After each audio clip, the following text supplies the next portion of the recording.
अग्निवीरों की अग्नि परीक्षा का समय आ रहा है और अग्निवीरों के अंदर इस तरीके की हलचल है कि आखिर उनका भविष्य क्या होगा। अब अग्निवीरों की मैं बात करूं या अग्निपथ स्कीम की बात करूं तो सरकार का एक पक्ष है, सेना का एक पक्ष है, इंडिविजुअल का एक पक्ष है। अब सरकार, ये जो वर्तमान में सरकार है, अग्निवीरों का श्रेय नहीं ले रही है, ना ही नोटबंदी का श्रेय लिया। कभी कहा हमने नोटबंदी कराई, जिस तरह ऑपरेशन सिंदूर की बात हो रही है, और अग्निपथ स्कीम का भी श्रेय लिया, यानी ये भी असमंजस में है। अब बात सेना की करें तो सेना के बड़े अधिकारी भी सिर्फ बोलने से पहले 100 बार सोचते हैं कि सरकार की मंशा के हिसाब से वो बात करते हैं।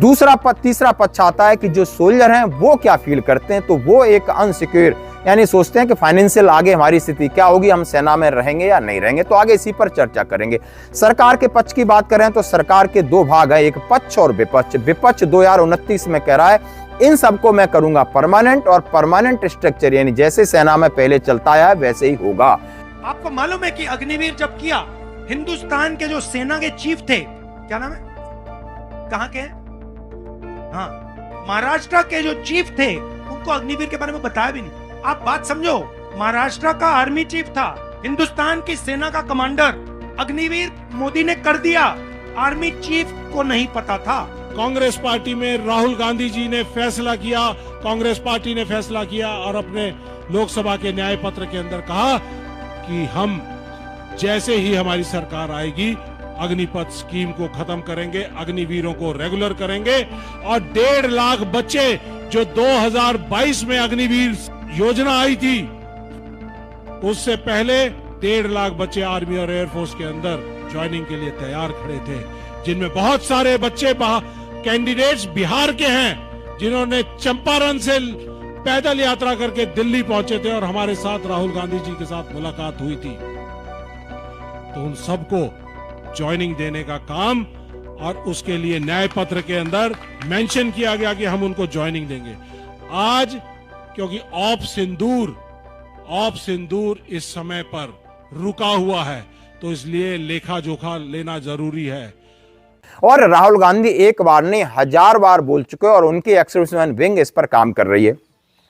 जितनी रिपोर्ट आ रही है, यानी इंडिविजुअल से रिपोर्ट आ रही है, कहीं शहीदों का दर्जा नहीं मिल रहा है, कहीं उन्हें पैसे नहीं मिल रहे हैं, उनके साथ भेदभाव हो रहा है।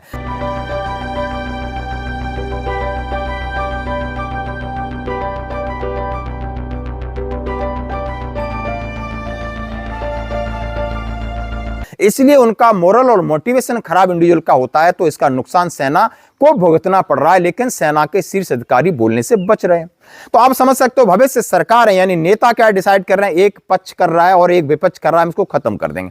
हो सकता है कि 2029 तक इस सरकार का कार्यकाल है, उससे पहले उसके अंदर 25% की जगह 50% रिटर्न कर सकता है, और बड़े बदलाव हो सकते हैं, जैसा कि धीरे धीरे सेना से रिपोर्ट मांगी गई है। और सेना ने कहा है कि नहीं, ज्यादा लोग रिटर्न करिए ताकि उनको अंदर एक फेयरनेस, एक डर है, वो निकल जाए। इस बात को उन्होंने जिस तरह सेना करी, और अंदर का एक्सपीरियंस कह रही कि वो बच्चे हमारे यहाँ यूनिट के अंदर कोई भेदभाव नहीं है कि ये अग्निवीर है, वहां सारे सोल्जर हैं, एक साथ एक टीम के साथ अपना टीम वर्क करते हैं। सेना एडजस्ट तो कर रही है, लेकिन अंदर उसको ऐसा है कि बाकी यदि लास्ट ईयर उनका 4था साल होगा, इन्हें कुछ और प्रॉब्लम हो जाती है, उनको कैसे बचाया जाए, तमाम तरीके की जो कि विपक्ष इनके ऊपर सवाल उठाता है, इससे बचना है। तो सेना भी कहीं न कहीं असमंजस में, सरकार असमंजस में, और विपक्ष पूरी तरीके से क्लियर है कि राहुल गांधी ने कहा है कि ये खत्म करूंगा।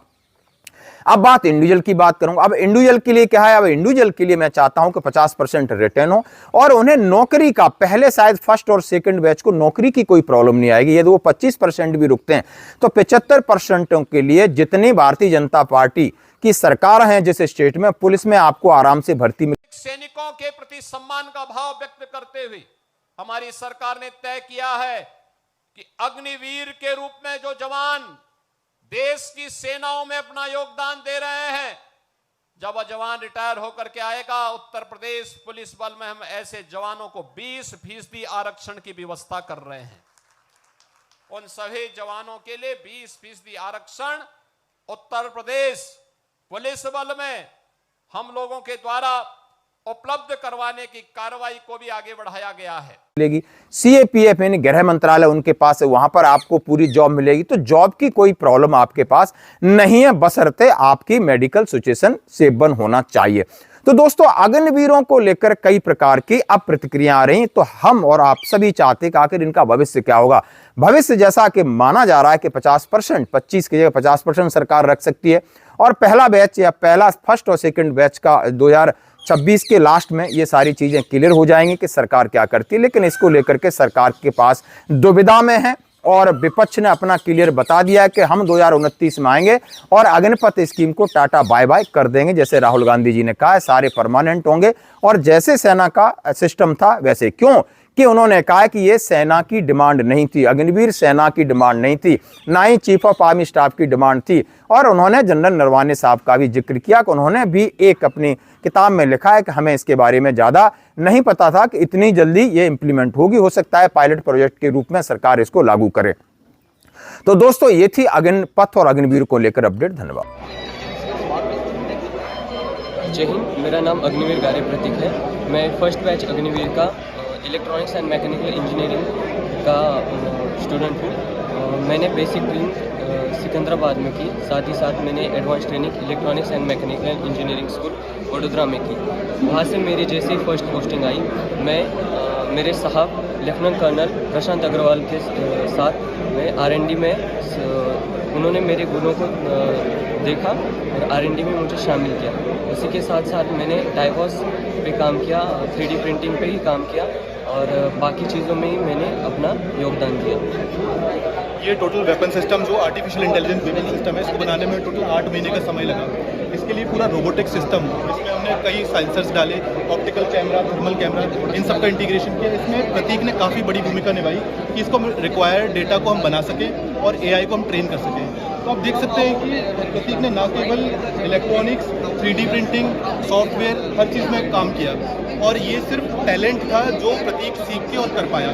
तो मैं सारे यंगस्टर से गुजारिश करूंगा कि इंडियन आर्मी को ज्वाइन करें और ये टेक्नोलॉजी को आगे बढ़ा सकें और उस जज्बे को आगे बढ़ा सकें। अग्निवीर योजना आने की वजह से और कोरोना की वजह से 2020, 21 और 22 के अंदर कोई भी फौज में नियुक्ति नहीं हुई है।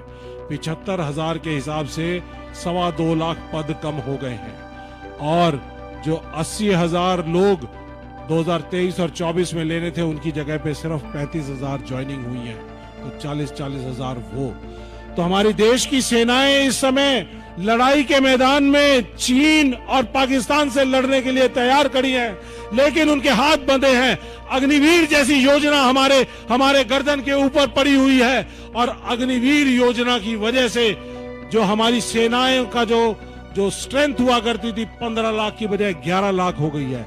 मैं केंद्र सरकार से आपके माध्यम से सर ये कहना चाहूंगा कि ये जो 4 लाख पदों की कमी है वो भी तुरंत प्रभाव से भरी जाए, और ये जो 1.5 लाख बच्चे हैं ये तैयार हैं फौज में जाने के लिए।